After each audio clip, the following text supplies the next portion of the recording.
दिनै जोंनि मानगोनां बिटिसिनि चिफ हाग्रामा महिलारि सारा जोंनि उदालगुरि जिल्लानि सिङाव गासै मोनबा समस्ति दं आरो बे मोनबा समस्तिनि सिङाव जिल्ला हिसाबै गासै पार्टिनि एग्जिकिउटिभ कमिटिखौ लेंनानै दिनै फैबाय थानाय नैबे जानो गोनां आसाम एसेम्बलि बिसायख'थिनि थाखाय सावरायफैदों आरो खोब मोनसे मोजां हाबाफारि जादों। मानोना जों बोरैहाय नैबे माजबाद समस्ति आरो उदालगुरि समस्ति बे मोननै समस्तिखौ जों केन्डिडेट होनानै जों आरो बोरै देरहालांनो हागोन बिनि माखासे जोंनि पार्टिनि डिसिप्लिनारि माखासे हाबाफारिफोरखौ लानानै साफ्रोमबो कर्मीफोरखौ मोनसे गोसोआव थुलुंगानाय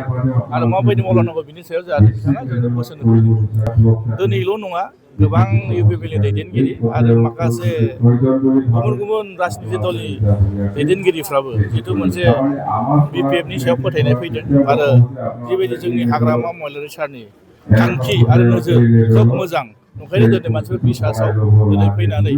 मोजाङै बिटिसि जौगानायनि थाखाय खामानि मावनो थाखाय बिथांमोनाबो ओंखारफैदों। ओंखायनो जोङो मस्ट वेलकाम बिथांमोनखौ लानानै जाहाथे ज' ज'यै मोरैहाय जों बिटिसि जौगानाय हाबाफारि लालांनो हायो, मोरैहाय जों डेभेलप खालायलांनो हायो, बिनि थाखाय खामानि मावनो थाखाय दिनै जों बयखौबो वेलकाम खालायगोन आरो बिथांमोनखौ लानानै जाहाथे ज' ज'यै मोरैहाय जों बिटिसि जौगानाय हाबाफारि लालांनो हायो, मोरैहाय जों डेभेलप खालायलांनो हायो, बिनि थाखाय खामानि मावनो थाखाय दिनै जों बयखौबो वेलकाम खालायगोन आरो।